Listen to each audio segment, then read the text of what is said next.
Welcome to Transformative Principal, where I help you stop putting out fires and start leading.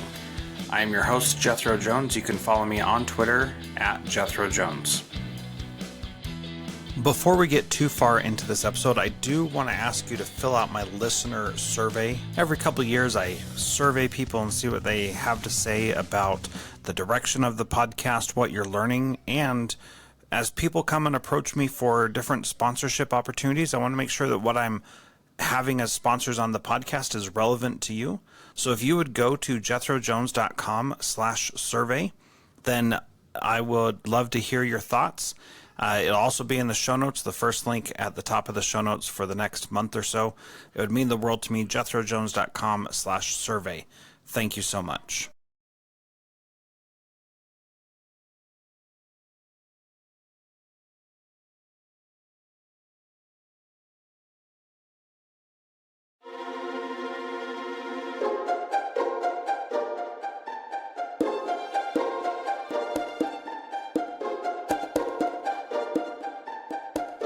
Welcome to Transformative Principal. I am so excited to have on the program today Janna Cochrane. She's the principal of North Greenville Elementary School, located in Greenville, Wisconsin, and part of the Hortonville Area School District. She has spent her career exclusively at the elementary level with 22 years experience as an elementary principal. Prior to being a principal, she taught fourth grade for 9 years. She is the daughter of a retired elementary principal, so she knows the importance of establishing a quality school community for elementary students, staff, and families. Janna has been recognized as a great leader by many different organizations, and most recently as a 2020 Elementary NAESP National Distinguished Principal. As lead learner of North Greenville Elementary, Janna has assisted the Hortonville Area School District in gaining the esteemed honor of being a model PLC district. As part of this journey, Janna generated collaboration time for elementary teams, among many other things. She describes herself as lead learner, team member, and keeper of the family. We'll get into that a little bit later. She lives and leads the NGES mantra, kids first, always, in her work each day. Janna holds a bachelor's degree in elementary education and music, and she earned her master's degree in educational leadership from the University of Wisconsin-Madison.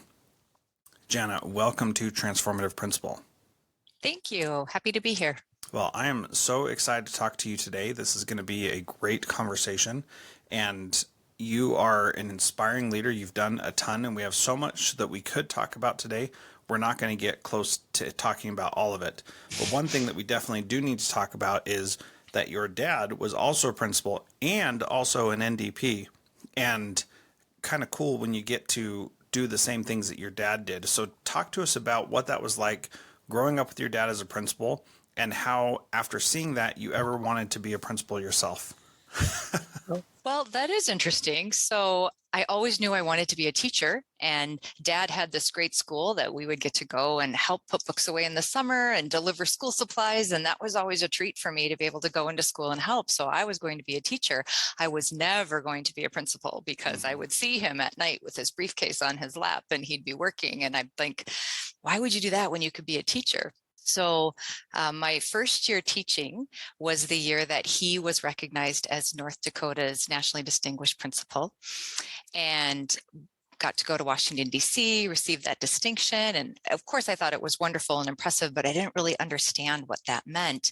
The year he retired, I was teaching just outside of Madison. I flew home for his retirement gathering at his school, and I saw people, in my memory, they were lined up out the door and around the block. He had been in that same school for 25 years and had left such an impression. And I kind of just made my way down that line and heard people talk about the impact that he'd had, multiple generations that had him as a principal or knew him throughout that journey. And when I flew home, I had already enrolled in a master's program in Madison in curriculum, and I switched that to leadership after hearing those stories and realizing the impact that you can have on a school community. And that was really my inspiration for becoming a principal. Yeah, wow, that's really inspiring. And what I love about that little story is how it was the stories of the impact that changed your mind.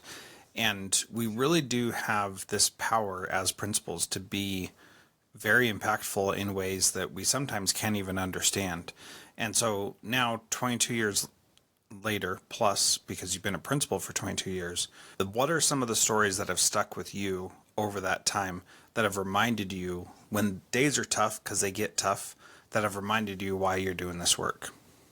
When I go into classrooms and I talk to elementary kids about what a principal does, I always talk about how I have the greatest job because I can help everyone at school, how I can help kids if they need things, I can help teachers and I can help parents. And the things that come to mind is when you can encourage a teacher to try something new and it's successful, and that's that reward that they feel, but because they've helped that child with that learning target, or we've been able to come up with problem solving strategies for a social emotional need.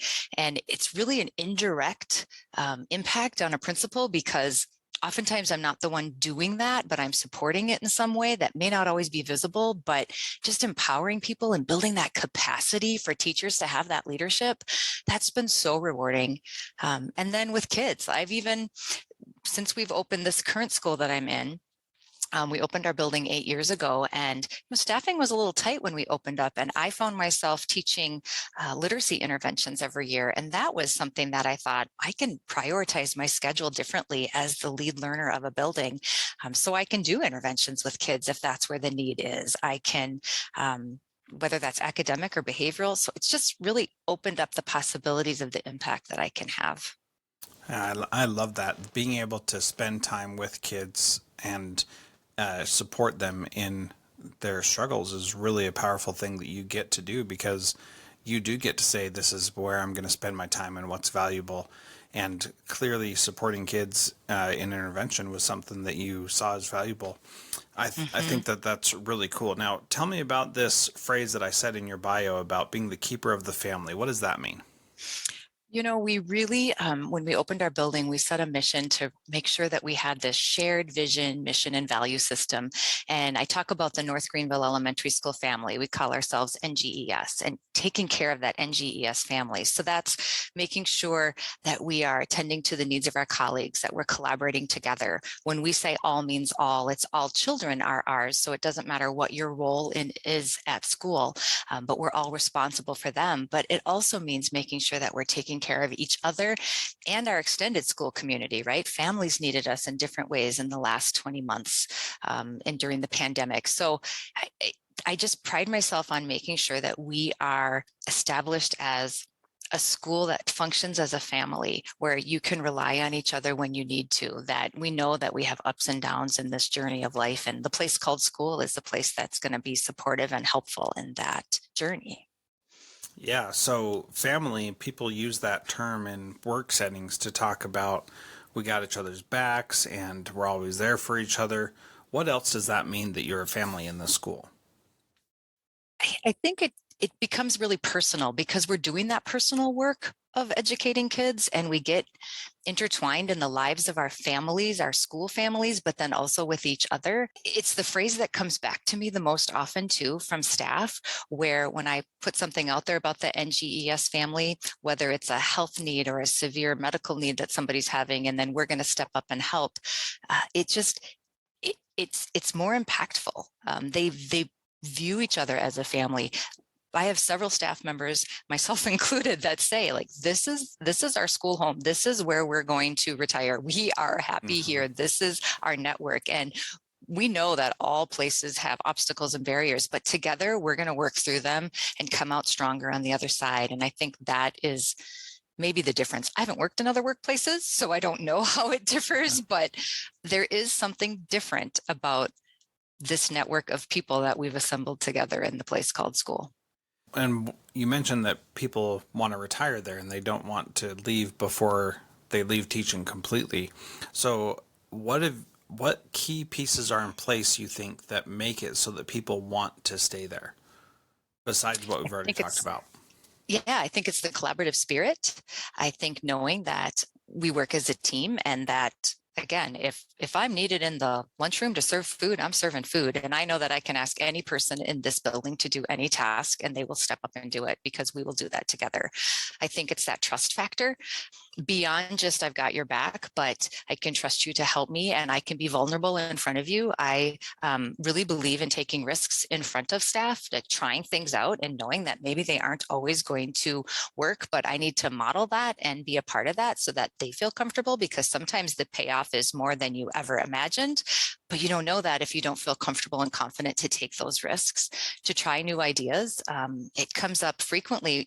Kids are complex and we're dealing with more complex issues now than we were 22 years ago. Either that or I've just become more in tune to them. I'm not really sure if they've changed, but we have to think outside of the box and we need to give ourselves permission to try some things and the grace to evaluate whether or not they're successful or not with kids, and then adapt, right? So you have to have a place you feel safe to do that. And that's really important.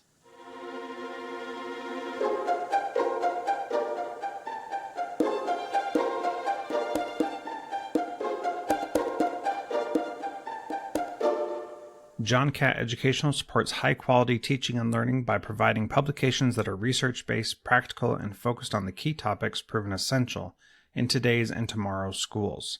The latest John Catt publications include a book whose bold, transformative ideas amaze and infuriate people around the world, according to one reviewer, a title from global leaders in curriculum planning, practice, and retrieval, one book that says stop talking and start doing with regard to teacher well-being, and much more. These books, used by educators of all roles across North America and worldwide, amplify fresh, engaging voices with practical strategies to create transformative change. Learn more in our show notes at jethrojones.com/podcast.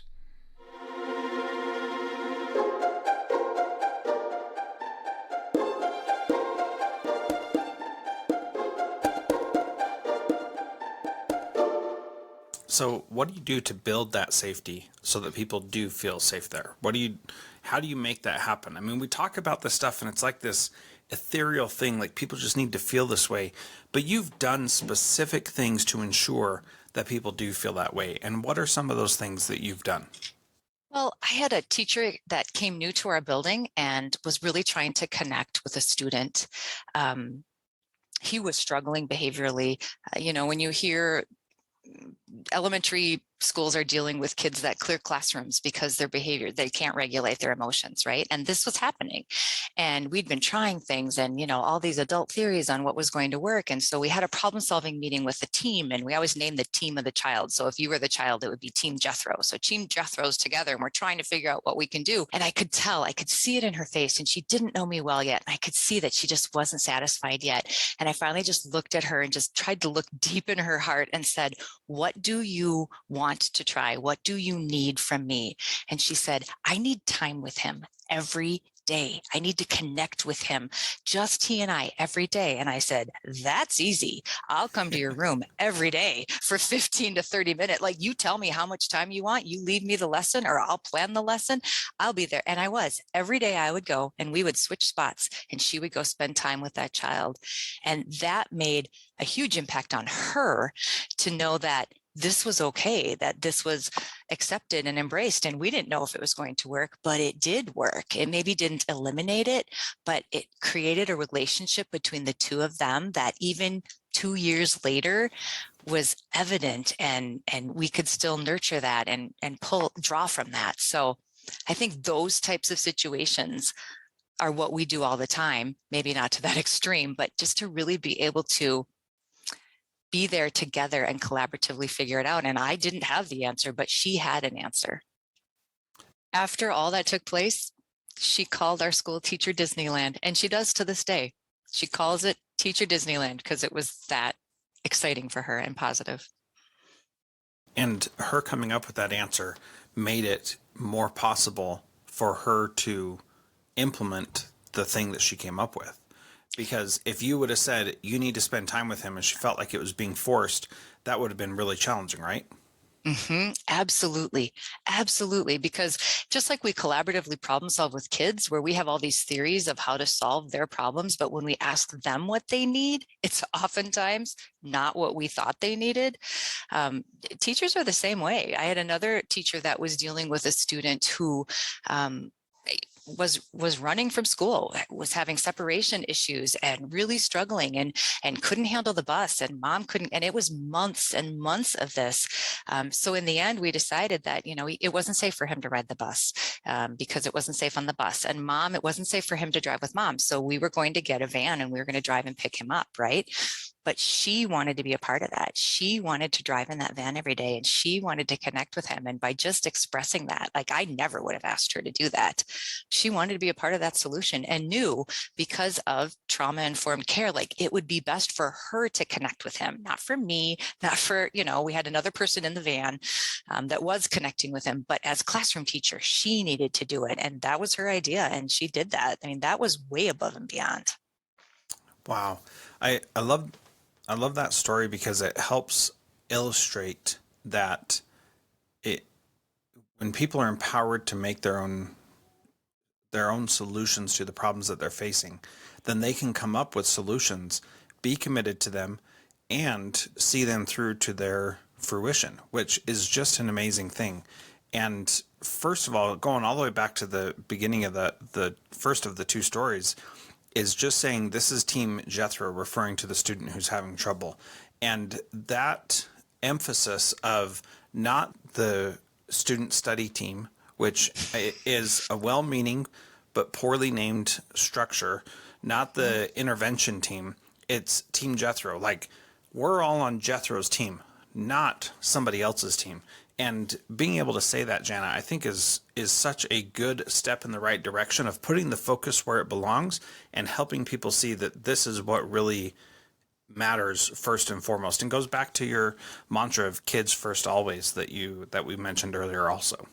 And we include parents on those too, right? So they're a part of that team. And hopefully they see that positivity of, we love your child. They just have some lagging skills that we're going to help them overcome. And I've given you behavior examples, but we treat academics the same way. When we're struggling with, a reader that has been struggling for a few years, despite our intensive interventions and focus, we're still going to keep working on that and trying to come up with new ways to approach that.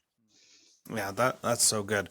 Now, one of the things you mentioned is that first story involved a teacher who was new to your building, and with your school being the kind of school that nobody wants to leave till they retire, you probably don't have very high turnover. And when you do, hiring people to come into that culture it's important everywhere, but especially when you have a high performing culture, it's really vital. So what are some of the things you do as you're hiring that you look for to help people be successful in your school?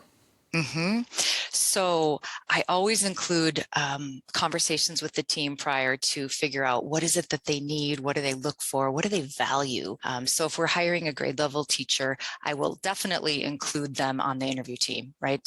Team members with, but I also meet with them as a group and talk about it in advance. Like, what is it that your team is hoping for to make them even better, because we know every person coming in is going to give back to us as much as we're going to offer, whether it's a new teacher or a veteran teacher. So having those conversations and really defining that focus so that we go into the interview and we all have the same understanding or a similar understanding of what we're looking for, including all different voices. So we've included our instructional coaches on hiring teams because they know our curriculum and have high standards and they know the rigor that we're expecting. We have pretty strong achievement at North Greenville, but I think some of that is because we look for people that also thrive in that environment.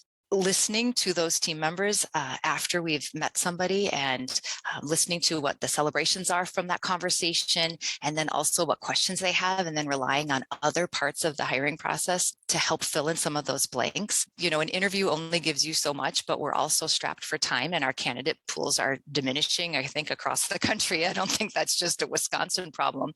But when we call and do reference checks or we look at other pieces of information, we can really hone in on other areas and find out whether that's a concern or not a concern. So we just try to do a really thorough job that way.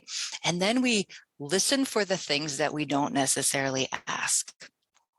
So I don't want to give away the hiring tip of North Greenville to people that want to come work here. But I will tell you, if you don't mention your team, your colleagues, and have authentic examples of how you have learned from a colleague and how you have reflected and grown, you will not be a team member here, because that is what we value. We don't expect people to come in and know all the answers.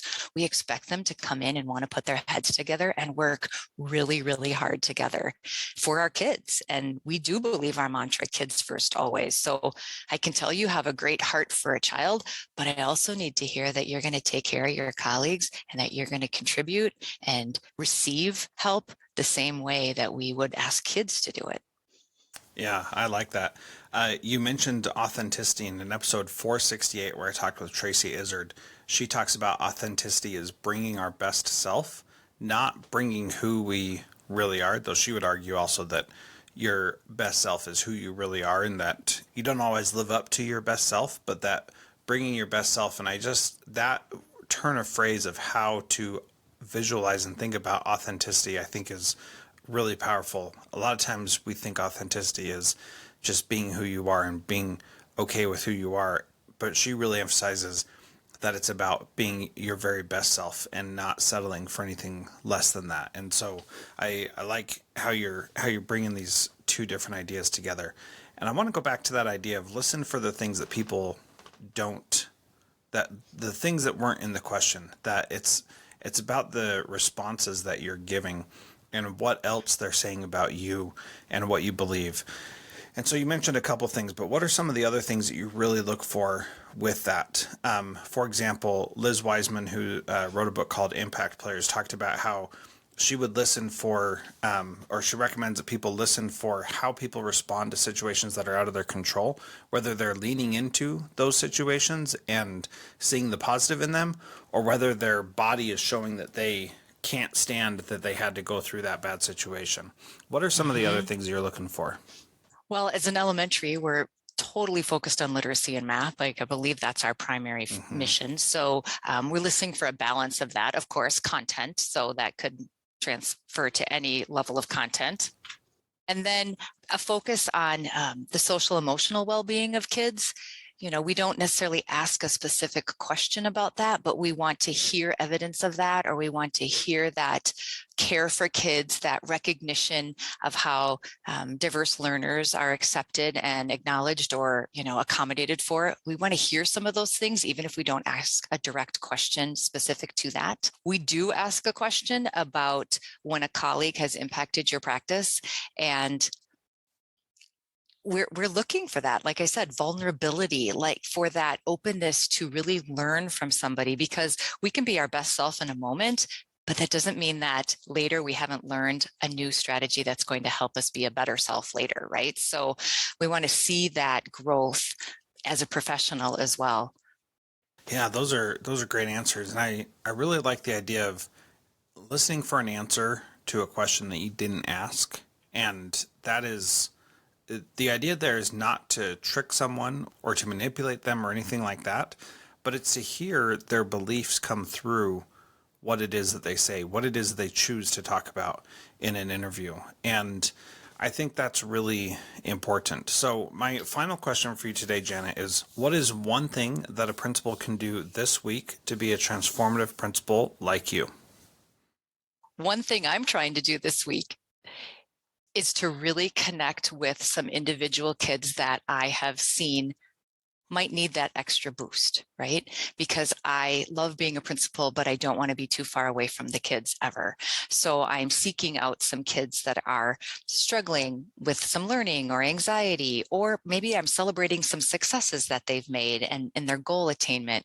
I was getting to know a special ed student just today, and that's going to be the highlight of my week. And it's only a Monday in my world. So I think just really making that personal connection with some students and learning something that you don't know about them and getting some depth into that connection. And I would translate that same thing to the adults in your space. to make sure that you are visible and approachable and asking questions, but then standing back and just listening to really try to truly hear what they're telling you and what they might need to do their work even better. It's a hard time to be in education right now. And I think knowing that your principal is there listening and supporting you and finding those tangible ways, and then follow through. We have to follow through because that's what speaks to them, is that they can trust and rely on you. So I would say make those personal connections with kids and with staff. Yeah, that's really beautiful. Thank you so much for sharing that. Thank you also for being on Transformative Principal. If you'd like to connect with Janna, you can follow her on Twitter at Janna, the number 4 kids. That's Janna 4 kids. And Janna, thanks so much for being here. It was great talking with you and learning from you. Thank you for having me. I appreciate it so much.